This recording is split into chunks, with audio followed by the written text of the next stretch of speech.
Okay, let's see whether we can buy here kat 94.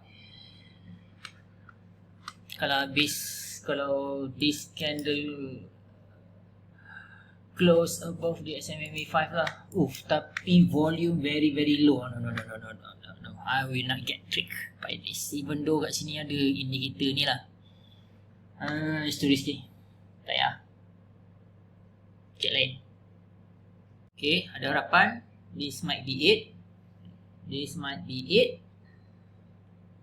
We shall see. Volume is higher now. 13 second. Maybe at level 15 or level 13 kot. I don't know which one to take actually at this point. Aku saya boleh ambil kat 14, kat 13 kot. 13. Come on. Come on, brother. Boleh. 14. Okay, dah masuk satu lot at 14.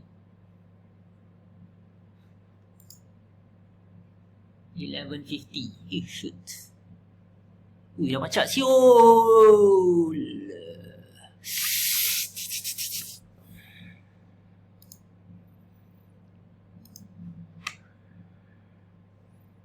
$11.50. Stop film. Damn. Kena stop loss shoot dekat aku punya ni.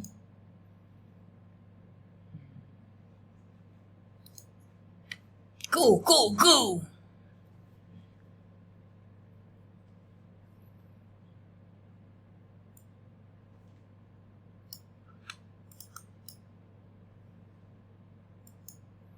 14. So 14, then tick.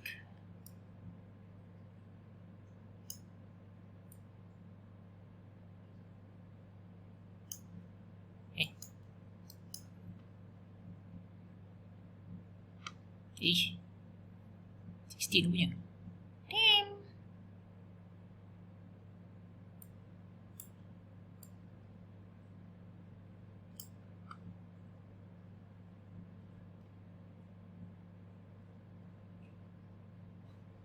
Alamak.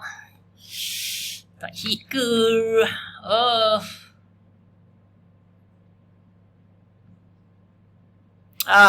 Shucks.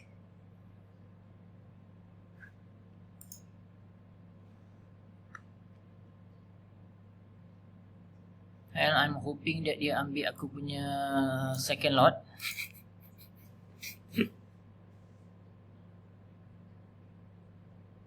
Okay, second lot masuk. Now I'm averaging at 13.50.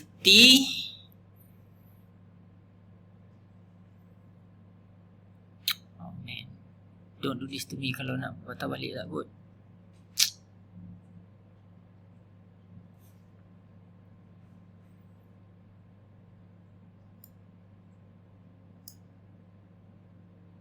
Okay lah, aku ambil kat 16 lah. 16 je aku nak ambil. Come on. So now I'm averaging at 13.50. 13.50 here. Stop loss 10 tick is at 17.11.